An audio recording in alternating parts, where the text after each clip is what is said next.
Hello, hello. Hi, welcome. First of all, thank you so much for coming to the 2023 Bronx Book Festival. This is our final panel, but saving the best for last. This is actually a great group of panelists, and these are all about bookstagrammers. If you don't know about bookstagrammers, they are book influencers. They're probably the most important form of marketing that we have in publishing industry. They're basically the reasons of why you chose a book, why you're reading a book, why you're putting it on your bookshelf, why you're putting it on your to be read TBR list.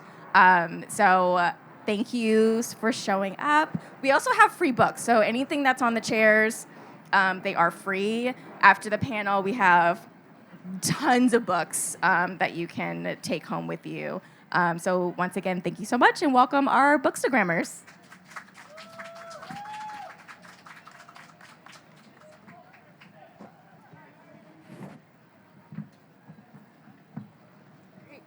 I'm really short, so. Hello. Hi. Welcome. Okay, so thank you, Melina, for the great intro. I guess I don't have to say too much about what we're going to be talking about because, as you know, we're going to be talking about Bookstagram. What is Bookstagram? We have a panel of amazing bookstagrammers here today, and they're gonna talk to us about their process, just books in general, all the good stuff. So, before we get started, I'm just going to introduce myself. Hi, I'm Sarah. I am the founder of Slow Morning Diaries. Slow Morning Diaries is essentially a social platform that focuses on slow, mindful living. And no, that has nothing to do with books, but before I started Slow Morning Diaries, I actually was running from 2016 to 2021 Pies and Prose, which was a successful Bookstagram account. And now I am working in marketing at Hachette Book Group, which is one of the publishers here in New York City. So that's enough about me. I'm going to let our panelists introduce themselves. I'll start with the person closest to me. Go ahead, Brittany. Hello, everyone. My name is Brittany Pham, otherwise known as Science All Reads on Instagram. I am a pharmacology graduate student originally from California, but I moved to New York to begin school. Bookstagram has been an amazing journey for me in creating a community and also being more in touch with my Asian American roots. I'm also the book club host at You and Me Books, which is Manhattan's first New York female Asian-owned bookstore.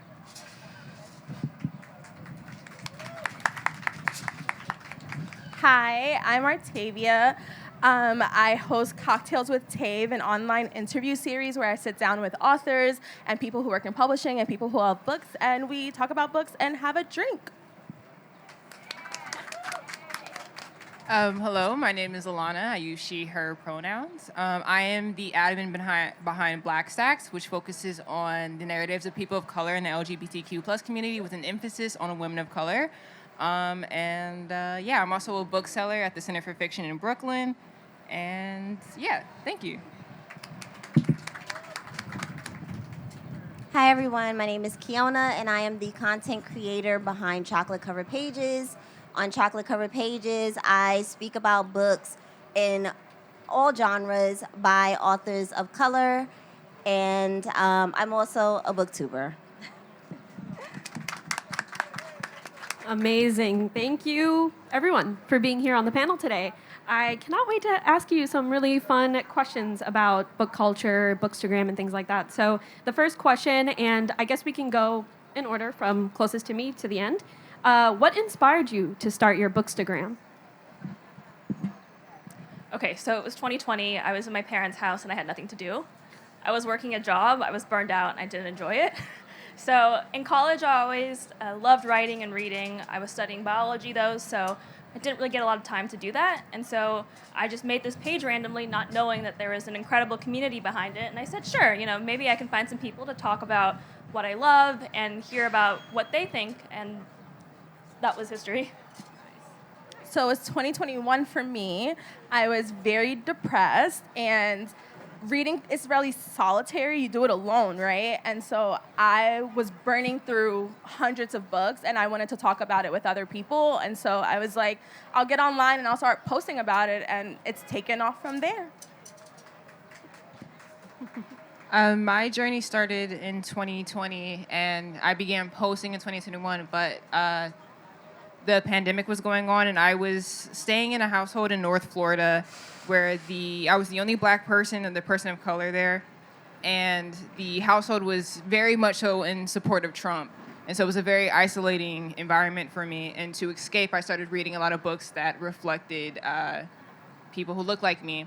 And at one point, the man of the household challenged why I was reading the autobiography of Malcolm X. And then fast forward, was very much so in support of January 6th. So sort of being in that environment for the duration that I was, it just sort of made me realize how much stigma still exists against black people and black people who were educated, because one of his biggest issues with me was how articulate I am, and that I have a degree and that I'm aiming for a doctorate, and he was challenged by that. So I started Black Stacks to sort of put my foot down and to pave way not only for just to sort of break the stigma that black people do in fact read, and we are very, very intelligent, and sometimes we will eat. Can I curse? Yo, raise his ass up, because Jesus. And to also highlight the narratives of people of color and the LGBTQ plus community, because as we've seen on Bookstagram, during that 2020 experience with the riots, a lot of publishers took that as an opportunity to make more money off of those identities rather than actually trying to promote those narratives. And I wanted to sort of step in and make sure that they knew what it really was. And that's why I started Black Stacks. So I started Chocolate Covered Pages about 6 years ago.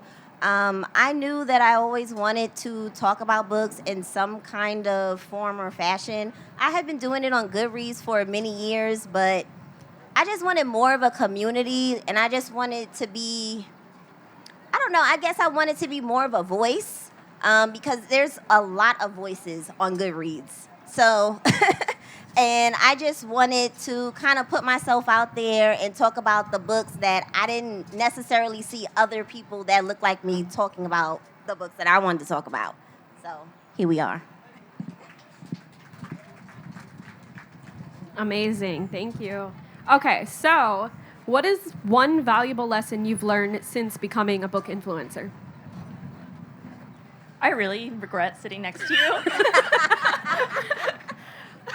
But I think the first thing I would think about is the importance of cultivating empathy.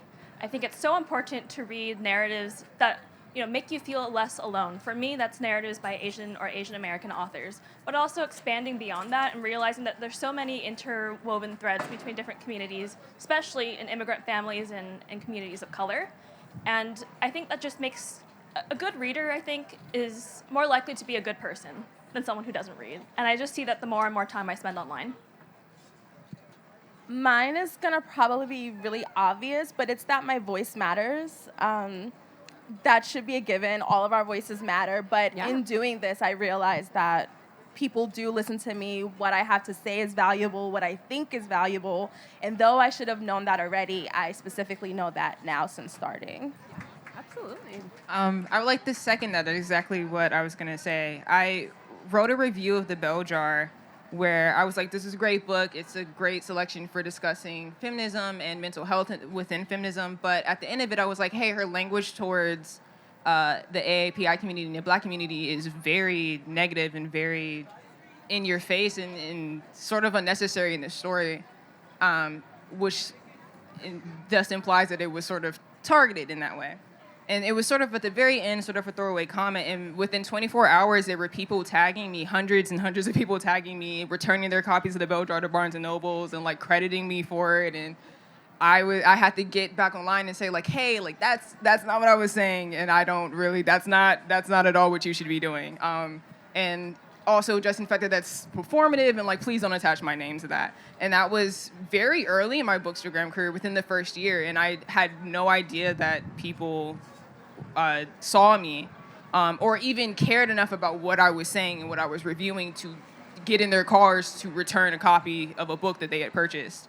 And since then, I've noticed, I've gotten a lot more feedback on the fact that people actually read my reviews, where initially I thought people were pretty picture, and then they put it on their story and share it. So definitely, you're on the internet. There's people there. Yeah, I agree. Very similar for me, just being more intentional about one, what I'm picking up, and two, what am I saying about the books that I'm discussing? As she said, people are watching, even when you think that they're not. And you just have to be very careful about that. If you say that you don't like a book, it's very important to explain why. Because maybe the reason why you didn't like the book could be a reason why someone else may like that book as well. So you just have to be very intentional about what you say. Amazing answers. Thank you. Okay, the next question is, what do you love most about the Bookstagram community or other communities, Book Talk, etc.?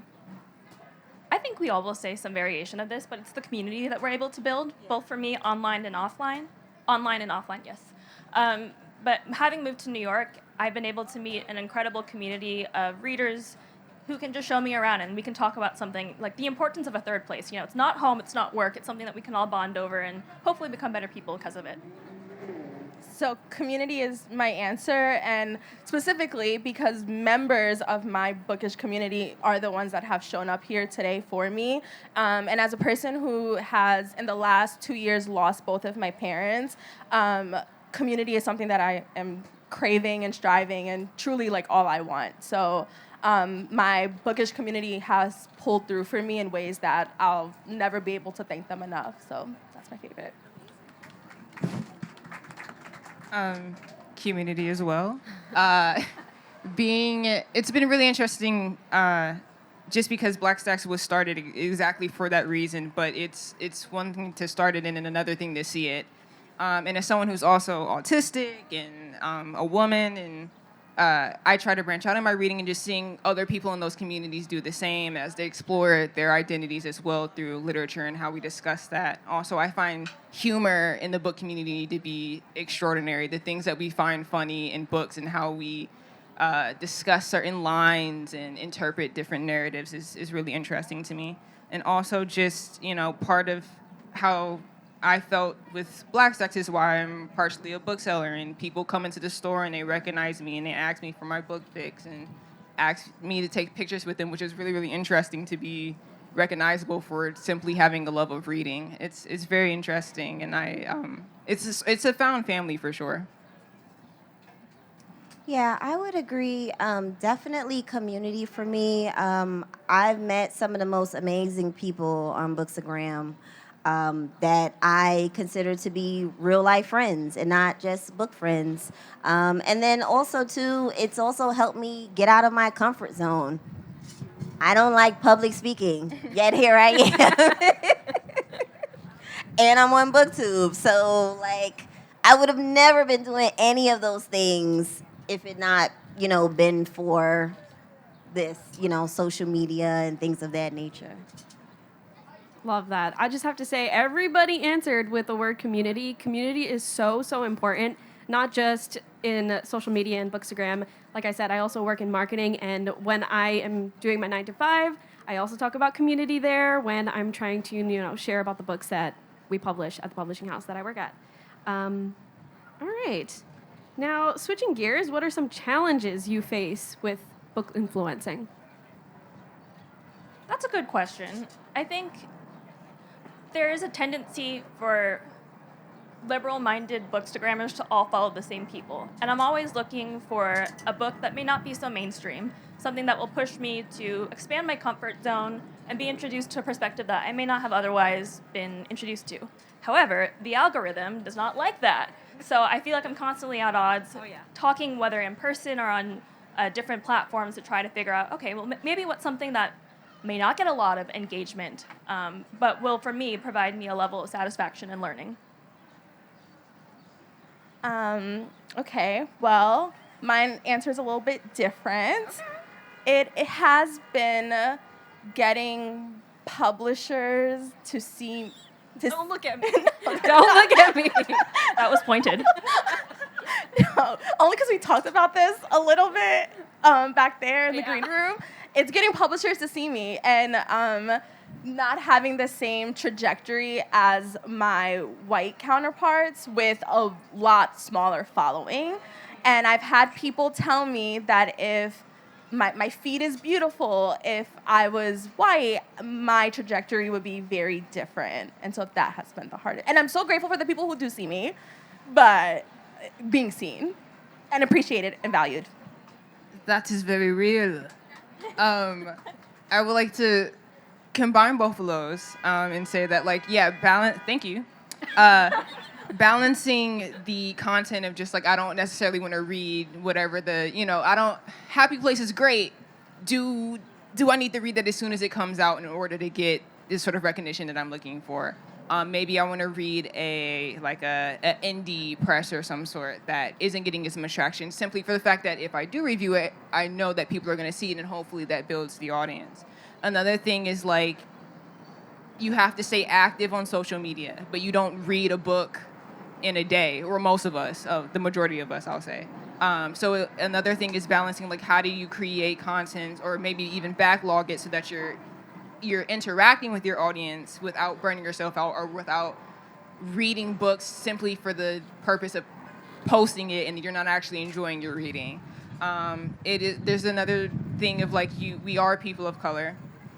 And that does play a large part in how publishers promote us on their social media, whether or not they're sharing us, so forth and so forth. On top of, like, aesthetics is still very, very important to Bookstagram. You may have a great review, but it won't hit the Explore page if it isn't, on the beach coast of some small island somewhere. Not a lot of us I can afford to travel every time I finish a book. So those are things that I think about. And then there's still a lot of conversation that happens on the platform, especially on Book Talk, where come Pride Month or Juneteenth or Black History Month, there's usually something that happens in the community where people are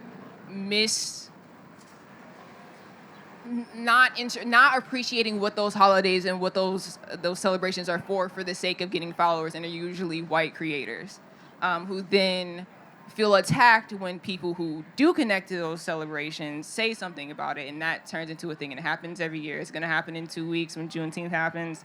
It's going to happen in the fall. It's going to happen in October when Black History Month happens in the UK. It's just something that deals with it, and that is very challenging because it's your identity, and it's not really something that you sort of want to be dealing with when you're enjoying something that is important to you, or a hobby like reading. Those are the challenges that I think about usually. I think for me, one of the challenges is just having balance. I work Monday to Friday, like most of us, and I only have Saturday and Sunday, so it's like, okay, how many books did I read this week? People are waiting, So it's like that pressure of, like, people are waiting. They want to know what you're reading. And, it's like, oh, well, I was kind of reading something the other day, but I kind of hated it. So I don't want to say anything, just yet, because I want to get my full thoughts together. So there's always that thought. I think for me, it's been practicing silence.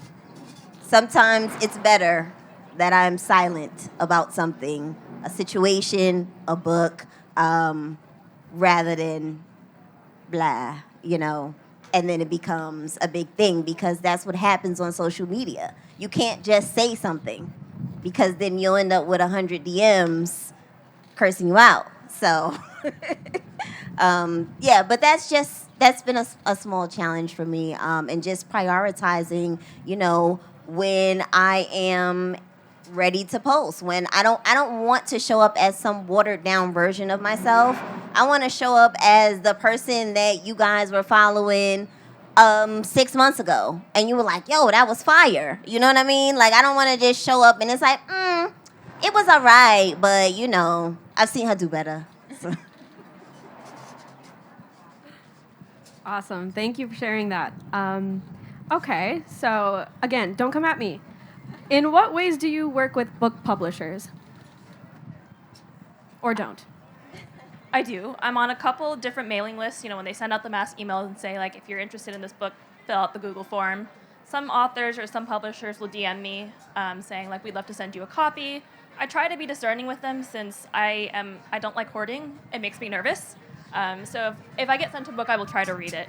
And then there comes the question of, okay, if I didn't like this, and they're like, can you post something honest? And I have to maintain a fine line between, okay, what is constructive criticism? If this didn't work for me, maybe this will work for someone else, versus a book where I was just like, maybe I just won't post about this, just to keep the peace. So it's similar. I'm on a couple influencer lists, so every month I get an email from a few different publishers, and they're like, pick what you want. Or they'll send like widgets, like you can automatically read these. I have a relationship with a PR company that I love. And then I have authors who will reach out to me and say, can we send you a book, an e-arc, or... So that's like mostly it. And then like I'm friends with some indie people too. So that I try to prioritize that too, especially because they don't have a big publishing house backing them. So that's like mostly it. The same for me with the addition of the fact that I work at a bookstore, and I also am a content creator for Feminist Book Club, which is an online sort of media platform. So when I get a overload of ARCs, because I get ARCs from Bookstagram, I get ARCs from my job, and I get ARCs for my job at FBC, the great thing for me is that I'm able to then turn a lot of that into income and then also get ahead on like my content creation because I receive these ARCs so much farther in advance than publicists sometimes or Bookstagrammers sometimes because of my bookstore job in particular. But what that also means is that I get to decide which books in my store get promoted and what get put on display. And so I do take what is offered to me very seriously. And I do try to pick stories that relate to me or that I feel like maybe wouldn't get as much attention. Like the transgender issue is a book that I thought was going to take off much farther in the United States. But it didn't, even though in the UK it's like, one of the top bestsellers. So now that book is on display at my job so that you can see it every time you walk in all year long so that you know what's happening with trans rights in this country. So that's how I deal with publishers, but it's, not necessarily specific to Bookstagram, but it all sort of connects. Yeah, I think for me, having been on Bookstagram for some time now, it's changed over the years. My first couple of years, I was just requesting everything. Just give me everything. I want it. And then after a while, I was like, wait, I'm not even interested in this type of book anymore. My book room can only hold but so many books, and I want it to be a very curated experience for myself when I walk into there. So when I am on a bunch of influencer lists with publishers, and I really do look through, like, am I actually going to read this? Okay, yes, then I'll say yes to this. Because sometimes they forget that they've sent you a book, and now you've got 3 copies of it.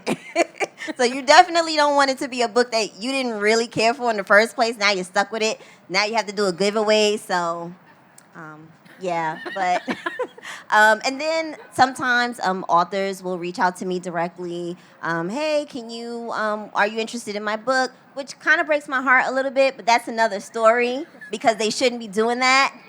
Not you. Like I'm not. Like I'm why you're looking at me. But you know what I mean. They should not be having to market their own book at all. That's what their team should be doing. But again, another conversation for another day. Absolutely. Okay. So I got my friend who told me that we have about 5 more minutes. I'll end this off by asking a quick round question. Your favorite book of the year thus far? I thought that was an easy question. That's rough. Just the title and author. Does it have to be one? Okay, it could be more than one. Go for it. Oh, okay. I'm talking now. Oh, okay. All right. Yellowface by Irv Kwan. Just because Okay, she ate good one. no crumbs.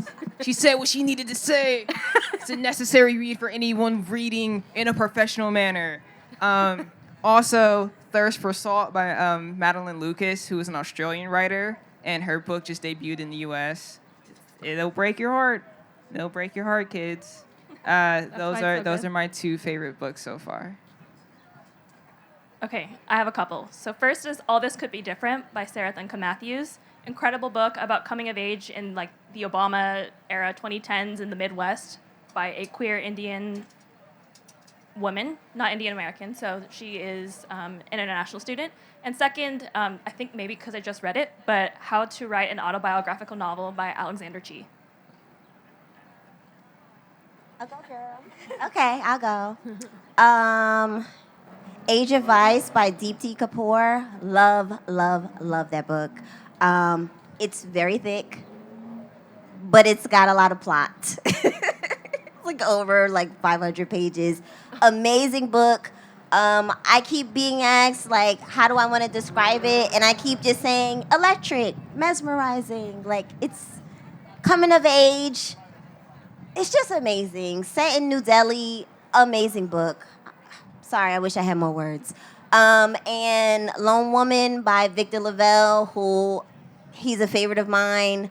Black horror at its finest. I love that he writes black horror, and this book does not center racial trauma as the plot device. Yes. Amen to that. Yes.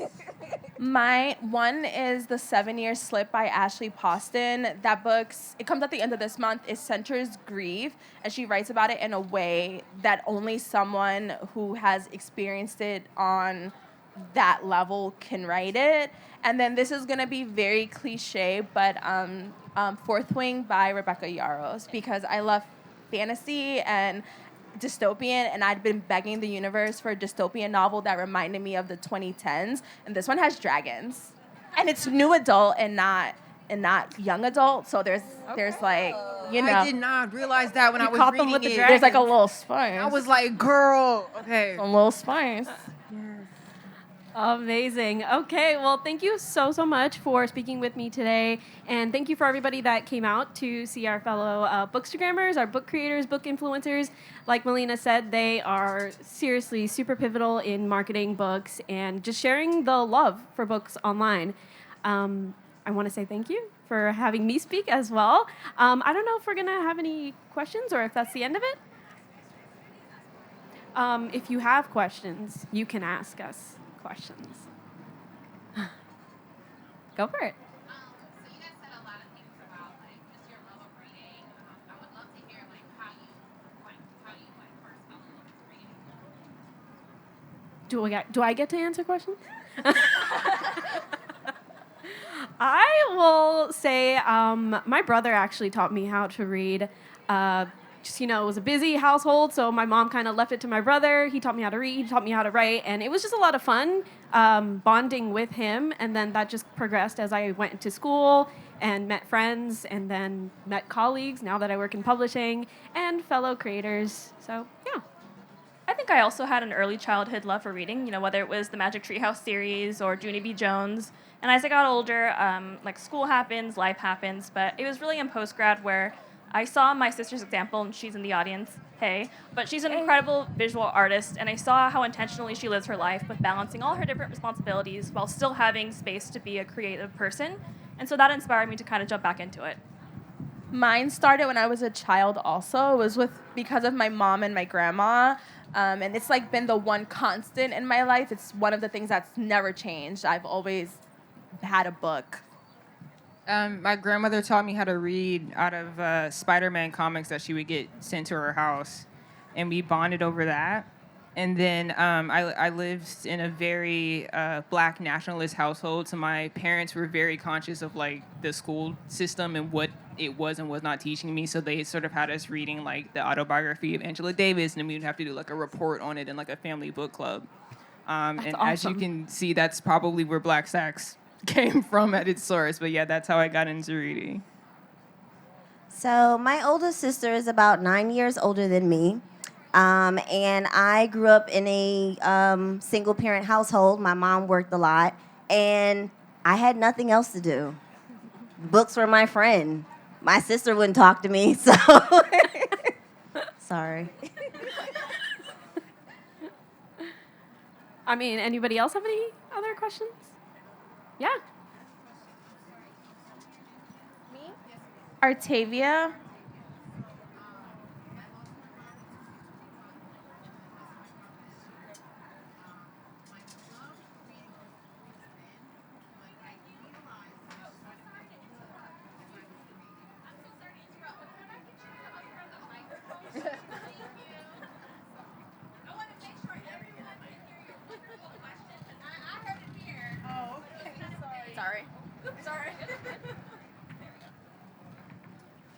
So what I was saying is that I lost my mom in 2021, and I lost my brother this year. But I realized I started gravitating more towards books as I'm grieving. So I use the hashtag reading while grieving. So can you tell me, how has reading helped you during your grief? My dad passed away as well, but that was about 10 years ago.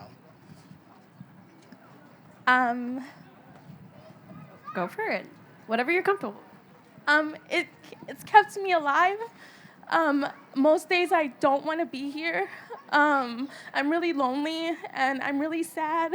And I'm so grateful for people like Erin and Kristen and Amy who have shown up for me.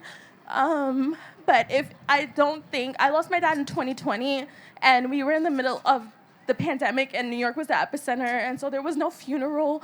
And most days, and my mom was paralyzed, so I was her caregiver with no help. And so I truly believe if it wasn't for the stories that people are writing, I don't think that I would be alive right now. And even right now, I'm still struggling. I watched my mom die in October while waiting for 911 to show up. And I think that if it wasn't for the stories that people create, there's too many books that have sequels, and I want to know what happens in Fourth Wing, and there's 4 more books. So I gotta stay alive to keep reading those. But that's how it's helped.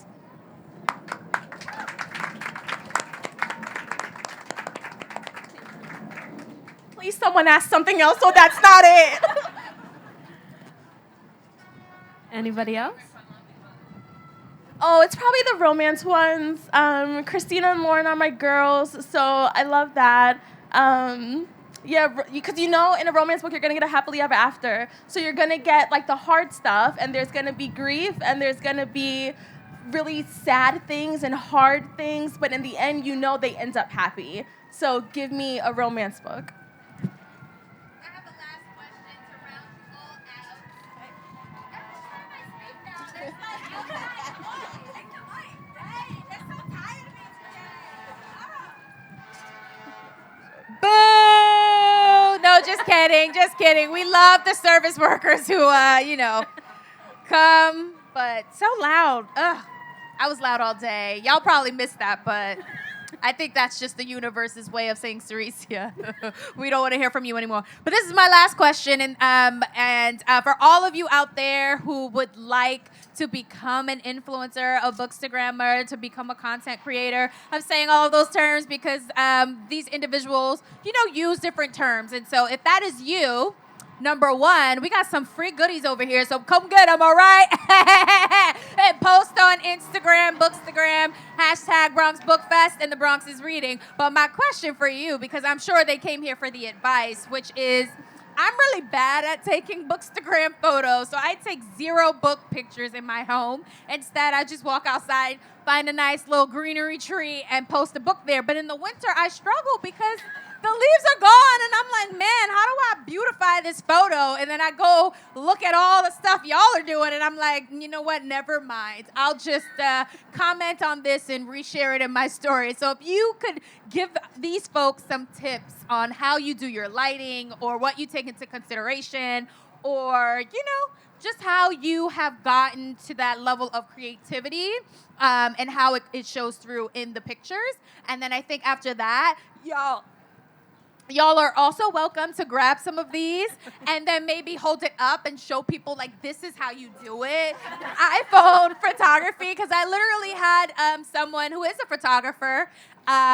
His name's Alex. He goes by at the Bronxer on Instagram. And I was on a phone with him, and I was like, yo, so I want to do a nice little recap after the festival, but I know nothing about Instagram Reels. I feel like my videos always suck. And he's like, Teresa, you have an iPhone. You just literally need to click video and then 60 frames, and that's it. And I've done that, and I was like, yeah, I feel like I'm a professional. So if you could drop some of those gems, right? Because I hope you're using your cell phones, but whatever it is you're using, let them know.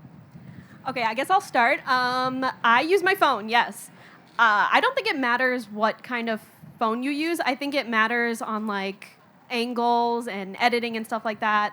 I've done a lot of experimentation throughout the years, and I think simple is better, at least when it comes to my page.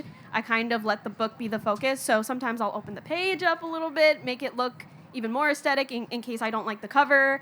I use like Snapseed, VSCO. If you know what I'm talking about, you know what I'm talking about. Those things are great because they're easy to use on your phone. And then I know these days everything is all about video. So if you're not comfortable with showing your face and showing a bit of your personality, which I highly recommend you do, just get the book in front of the camera and show the personality of the book. Put some text on the screen, and that'll do the trick. I think from everybody here, you'll get some great advice for photos. But in my experience, the more you overthink it, the worse it does. And it's something that you spend like 2 seconds on doing that is the thing that blows up. So take that into account. Don't overthink it. And for me, I think the posts that I've done the best for me are ones where I actually write something like how I have connected to a book versus like just simply my thoughts on what worked for me, what didn't. If I can say something like, oh, this reminded me of my mom or my sister or something that happened to me in the past, and that really helped me empathize with the character, then I think that starts a lot more fun conversation. I like props, good lighting and props. That's like obviously like duh, but and like natural lighting is great, but my ring light comes in handy. And then if you're gonna do videos, find a space where you feel comfortable. So I have a couple of spaces where I'm like, oh, I know that I'm gonna feel good here, and then it translates. If you feel good, it translates on camera. I live in one of those New York City apartments where all of my windows face brick walls.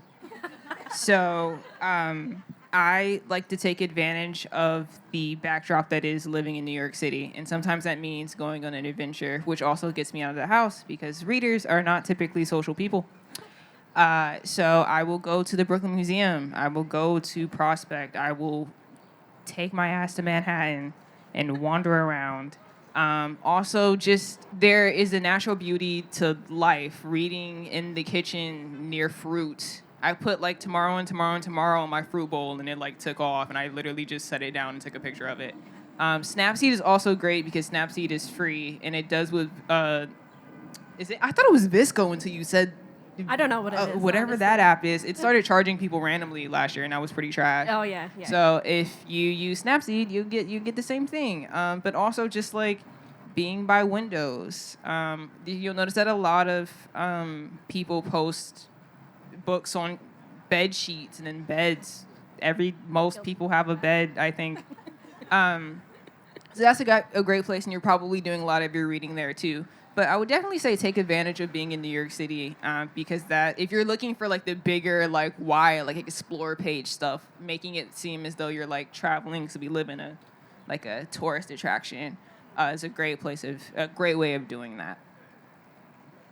So for me, when I first started on Bookstagram, I never showed my face for like almost a whole year. And then one day I showed my ankles. Yeah. And all of a sudden that got way more engagement. I was like, oh, this is what they want? Some ankles? Okay, maybe I'll give a little leg next time and then, slowly make my way up. No, but seriously, I realized from looking at the analytics that people wanted to see me, which I guess made it more personable. So I was like, okay, well, how do I want to do this? I think I want to make content that I personally would like to see. I like visuals a lot. Like, I love bright colors. I'm wearing pink boots. And I love things that just kind of pop. And that was just the kind of content that I knew I wanted to create. And it really depends on the book, how it makes me feel, how I'm inspired by it. I might recreate it, I might not. I might just go off the colors on the book and just put an outfit with it. I mean, it really depends. I think that's the best advice I can give you is just make the content you personally want to see. And I'll just say that life is messy. We have other things going on. It doesn't always have to be pretty. It doesn't always have to be curated.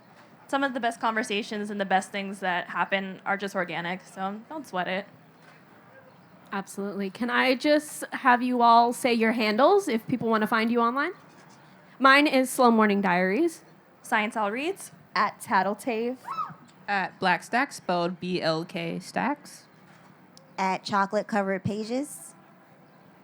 All right, and that's a wrap. Thank you.